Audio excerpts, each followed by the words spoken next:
Assalamualaikum warahmatullahi wabarakatuh. Saya Robi Putra dengan NIM 1920501043.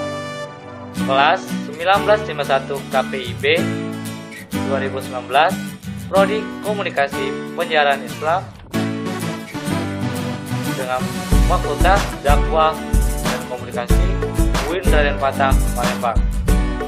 Di sini saya akan memaparkan materi atau hasil PowerPoint saya yang berjudul Pengaruh Psikologis Interaksi Antar Unsur Dakwah dengan mata kuliah Psikologi Dakwah bersama dosen pengampu Bapak Dosen Hendra Wijaya, MPDI. Untuk penjelasan yang pertama adalah interaksi antar unsur dalam sistem dakwah. Unsur-unsur dakwah adalah komponen-komponen yang selalu ada di dalam setiap kegiatan dakwah. Interaksi antar unsur dakwah yang merupakan suatu sistem yang saling berkaitan antara suatu dengan yang lainnya. Dan gerakan dakwah atau harokah dakwah mustahil dilakukan jika tanpa melihat dan menggunakan serta memfungsikan suatu sistem yang ada pada unsur dakwah tersebut. Untuk yang selanjutnya adalah pengaruh interaksi psikologi antar unsur-unsur dakwah. Dalam pengaruh interaksi psikologi antar unsur-unsur ialah dakwah face to face, sehingga terjadi proses pengaruh mempengaruhi atau juga disebut personal approach atau umpan balik yang akan menentukan positif atau negatifnya aktivitas dakwah. Namun dapat juga berfungsi memberikan pengaruh baik positif maupun negatif pada umumnya. Dakwah di dalam proses interaksi dapat mempengaruhi antara subjek dakwah atau dai dengan sasaran dakwah atau mad'u, atau malah sebaliknya.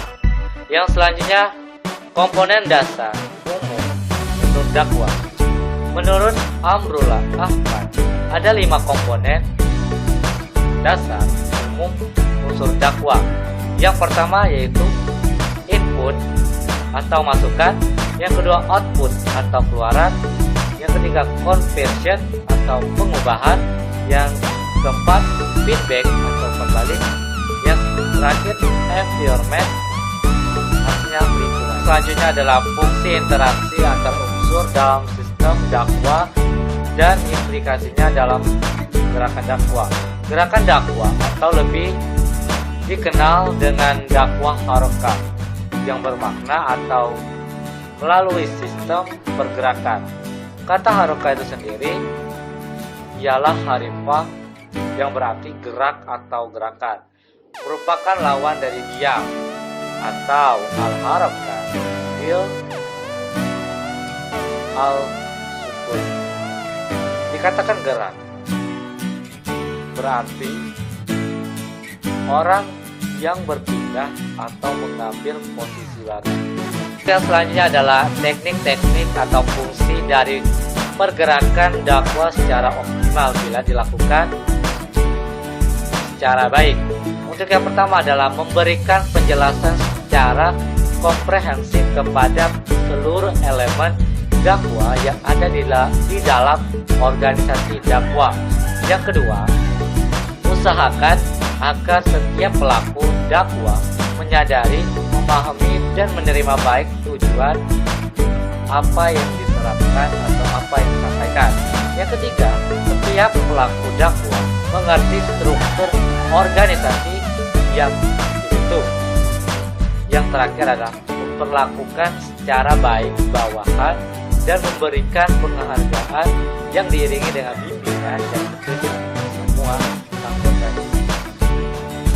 Yang selanjutnya adalah beberapa poin dalam proses pergerakan dakwah tersebut.